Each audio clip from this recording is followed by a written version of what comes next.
Assalamualaikum warahmatullahi wabarakatuh dan salam sejahtera. Ramadan Mubarak, kullu am wa antum bi khair. Teruskan dengan ibadah tengahan Ramadan. Pada hari ini kita menyambut 2 tahun kemenangan Pakatan Harapan. Satu kejutan membawa perubahan besar dalam peta politik tanah air dan juga suatu sejarah peningkatan demokrasi yang agak ulung. Dunia juga menyambut baik perubahan ini dan saya dapat pada hari ini bersama Azizah yang sebenarnya di tengah gelombang itu, kerana pada masa itu saya masih lagi istirahat di Istana Hinggap dan masa itu di rehab center pusat sejurus selepas pembedahan bau. Dan oleh demikian wajar kita dengar sendiri daripada Azizah tentang pengalaman beliau mengemudi keadilan, kerana bendera keadilan juga digunakan pada masa itu, dan kemudian mendapat pertahankan Pakatan Harapan dengan gabungan bersatu di bawah pimpinan Tun Mahathir dan memecah rekod dan mencatat kemenangan.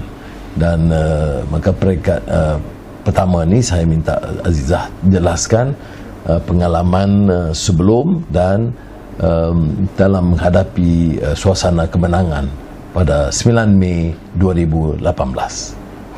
Assalamualaikum Ramadan Mubarak. Memang adalah satu daripada apa yang berlaku pada 9 Mei itu adalah kejutan. Kita telah membina sejarah dan kita telah menukar kerajaan.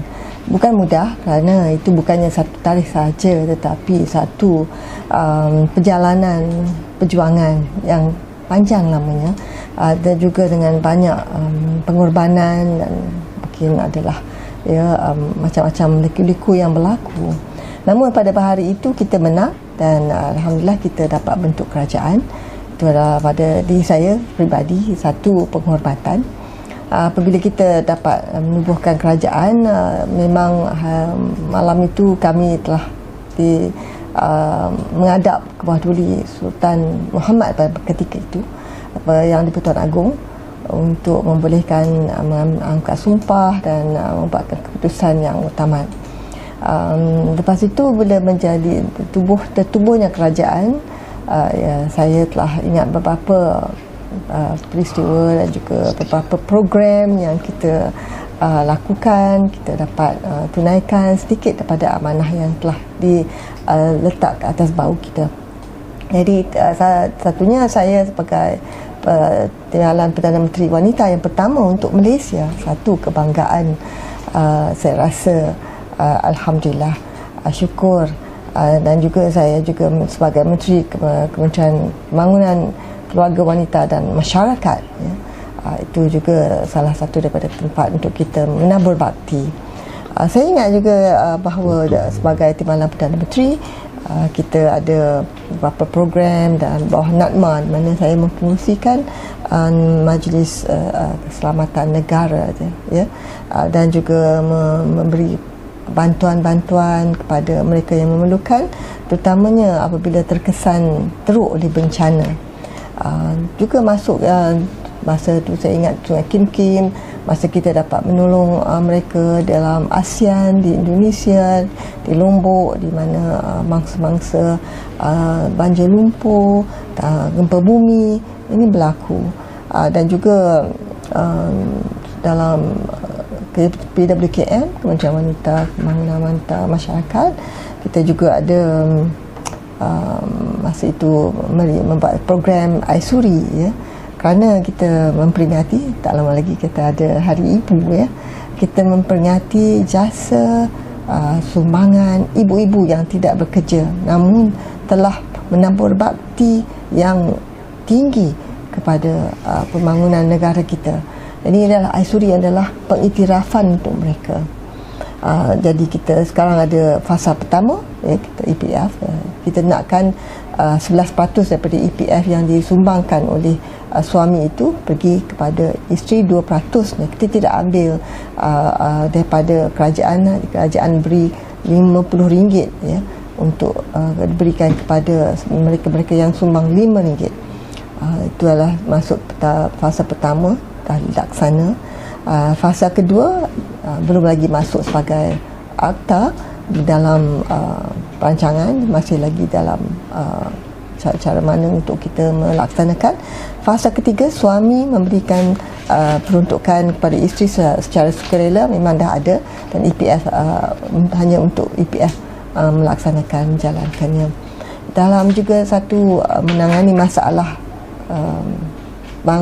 keluarga, kalau ada domestic violence ataupun keganasan rumah tangga, kita ada talian kasih 15999 yang kita mahukan semua telco bagi free ya, service. Jadi toll free service yang kita dapatkan. Dulu kena bayar, walaupun kalau kita tak ada kredit, kita kata okay, call back ya, daripada call center kita. Itu salah satu daripada apa yang kita usahakan, dan ini adalah penting terutamanya dalam masa COVID ini. Dalam masa COVID ini kita tangani masalah ini.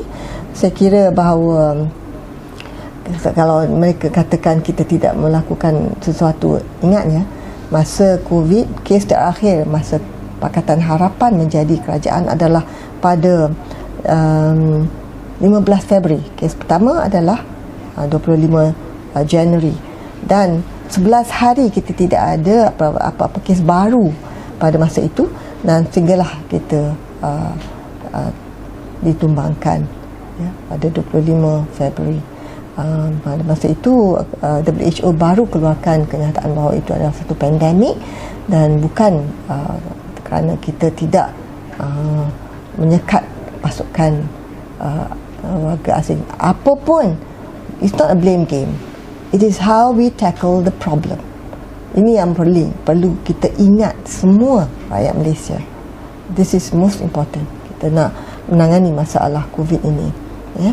Dan saya juga ingat kalau masa bencana ini kita sama-samalah, kita walaupun 9 Mei hari tarikh yang kita ingat untuk telah menukar kerajaan, namun apa yang penting adalah masa depan negara kita bersama.